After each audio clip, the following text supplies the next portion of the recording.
Hey guys, welcome back to Ash Brothers Outdoors. We're actually pulling traps today on this place. I haven't caught, it was out like 10th day of January, so it was exactly 1 month since I started out here. And I haven't caught a thing since that day after Christmas, that big old alpha male. And I mean, signs dwindle off to nothing, so I'm thinking I probably cleaned the better part of this family group out right here in this spot. So I actually had a guy that I'm friends with came up to me at work the other day and said, hey, I've just leased a place. It's about a section that he wants me to go trap that actually isn't more than a few miles from here. So I'm probably gonna go set that up. But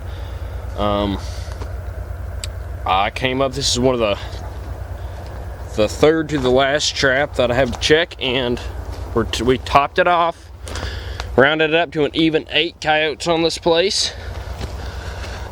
Yeah, boys, we have ourselves a nice coyote. Real pretty. Not huge, but he's not very small either. Actually, yeah, he is pretty big. Caught him. This is not really a traditional place to set, especially not this close to a bush, but being that it was more like a blind set, you can make that work, since they're not actually wanting to stick around and work a set per se. But we got all these trails that come down through here. Some go down to the creek, some come up here. There's an old road that used to go through right here. And I found like 4 piles of scat right over here a few weeks ago, so I put this trap in. Had a gray fox bothering me with it. And finally, I guess Mr. Poopmaker came back and bingo, we got him. That is a left paw pad catch and a Sleepy Creek number 1 3/4 4 coil closed jaw version. That's one that I sent to strainedchainsmodifications, Modifications, and he put Canadian jaws on it for me. And he put one of his Sterling style swivels there at the base plate to center swivel it. And we also have one of harrisndztraps sprivels in the chain there. It's a swivel and a chain in one. So got a little bit from all our sponsors in that one. We just used a little bit of, I believe we used Bobcat scat here with some One Wire Controls Bobcat urine, and that was it. And we got him. So, yep. Pretty sure this is a male. So, yeah. We'll get him dispatched. Check our last 2 traps. Heck, might have something in them too, but yeah, we'll wrap it up on this place, and I'll probably get back to you guys when I set up the other place. Hopefully this weekend, but we'll see. Hey guys. Welcome back. Do you remember, it's been here a few months ago, probably September, October area. I did a video where you had a coyote that was killing our chickens out here at our place, and we was trying to catch it for the longest time, and I told you about the time I saw it come running up in broad daylight and grab one, and I didn't get a shot at him. Well, he disappeared for the longest time, so I pulled all my traps up, but he started killing some here about a week ago, and so I put 3 more sets out in the area that I'd been seeing him come in that last time. And guess what? We have ourselves a coyote. Chicken pen is right there. We have a coyote right here, and he doesn't want to be here. He does not want to be here at all. So we're going to get him dispatched. This, I just made a little feather set because he's obviously interested in chicken, so I made a feather set with some of Mark June's flat 365, some coyote scat, and some One Wire Controls coyote urine. And we got a right paw pad catch and a Duke 650. And he looks very mad. We had our neighbor's bull and our couple of our steer and our heifer up here gawking at him. And Jesse's been standing watch. It's like 3 o'clock in the morning out here, making sure he didn't get away. But yeah, he's a good one. So no more chickens for him. We'll get him dispatched.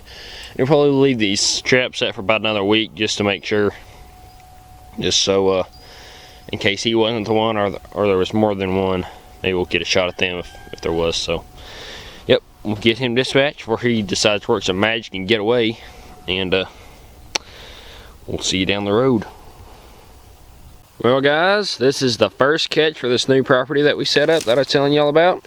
We have a gray fox caught by a left paw full head catch and a Sleepy Creek number 1 3/4 4 coil closed jaw. But this is one that Chris Morgan from Trapline Modifications, he modified it for me. He put Canadian jaws on it, which is inside and outside illuminations, and he also put one of his Sterling style swivels at the base, the center swivel it. But yep, this dude was just sleeping when I rolled up. He didn't wake up till I was right on top of him, and he jumped up and started hopping around, but he calmed down again. But this was just a plain old 2-scat set right here off the side of this road. We got a little kettle trail that beats right along the edge of this big old CRP field. Got a lot of pump jacks out there. But yeah, he just traveled along, found my 2-scat set, just some coyote scat, Wonder Why Left and Trails coyote urine, and some of Mark June's coyote frenzy. That's been catching quite a bit for us this year so far. But yeah, we'll get him dispatched and get on down the road. This place so far has been a little bit of a pain in the neck, because I've already had like 3 different sets that have been messed with, dug up. Not necessarily there were a couple of them, they kind of scratched it at the trap, and then they dug up my bait and whatnot. And I'm wondering if this guy wanted to do that was doing it, because it's hard enough out here that you can't hardly see tracks. But there is a lot of coyote scat, and both places where, at least one of the places where my tracks was messed with, there was a lot of coyote scat. So I don't know if it's him or if it's a coyote. But anyways, we'll get him dispatched. Our taxidermist gives a pretty good bit for these gray fox, so I'll be happy to cash in on him, and I know my taxidermist will be happy to get him. But yep, second gray fox of the season. Alrighty guys, before we get into this next segment, take a look at this. My first upgrade of this truck. Good mud grippers. Firestone Destination MT2s. Put them on myself. Pretty nice. But anyways, this channel is about trapping, not about tires. And you're saying, something's going on if you started this video. And I'm watching it right now. True enough, we're at another location. The second one after that gray fox catch. And let me show you a couple things. We got this road, oil field road. Got so real thick on both sides. As you can see, we got a corner post out there, opens up to a big open field right there. Got major power lines. We got some trails running across. We got something killed a dove right here. I had to sit right here with a daggum cow snapped. I hate trapping around cows, but that's part of it. We got a lot of trails that right here at this corner post that come off the road and they go back up along that fence line that borders that CRP field. And then up here, we had some trails come out right here. So I dropped in a set, and something yesterday dug my dirt hole out, tried to scratch my paint cover off, threw that scat out of the way, and it looks like, I'm not sure what it was, I was way late last night, so I just kind of threw it back together. I was trying to reset it today. We missed some stuff again last night, but it's always good to have more than one trap at a location, and this is why. Whatever that was, I'm assuming went doop doop doop, said he was going to go down this trail. And on that trail, we had a set that I learned from Barry Goe, one of his trail sets. And a Sleepy Creek number 1 3/4 4 coil offset. My bad, not offset, Canadian jawed by strainedchainsmodifications Modifications. And guess what? There is our culprit. Very mad. Jesse. Quit. You're gonna get yourself beat up for no reason. But anyways, we have a very, very unhappy coyote showing us a great big smile. Look at that. It shows its teeth. So pretty. But we had bobcat scat at this trail set with just some Wonder Why Left Patrol's bobcat urine. That was it.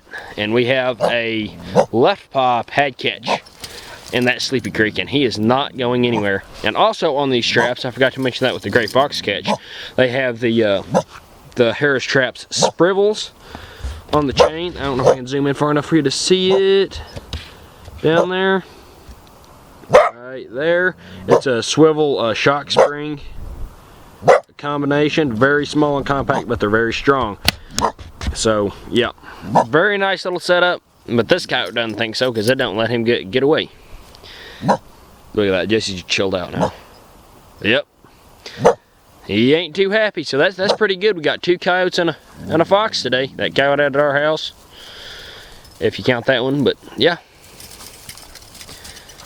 he is not happy. And this trail set that he showed me, it is so versatile because I would never set this with a traditional coyote set. This is way too thick. Most coyotes are not going to stop in something like this and work a regular set. But with this trail set that he showed me, you can use it in this because it's not really, it's more like a blind set. It's not really something that they're stopping to work. Like Barry Goats just dropped to me, the minute you throw bait or lure out there, that coyote is on edge. He's alert. All his senses are focused in on it. They're deciphering everything, you know. One thing's out of whack, they're gonna leave. But with this set, it's all natural. It's just scat and urine. And they're just walking through, they stop to sniff it. They gotta walk all 4 paws over the top of your trap. And this guy didn't even make it through the first 2. Look at that. Front paw pad catch. But yeah, coyote number 10 for the season, and hopefully we'll get about 20 more. But I'm aiming for a minimum of 30 coyotes this season. Look at that, Jesse's just begging. She's just wanting to go back in there. But anyway, yep, we're gonna get this coyote dispatched, get on down the line before hopefully get some more traps on the ground this evening. It's already getting pretty late, but yeah, we're gonna get him dispatched before we have a dog fight on our hands.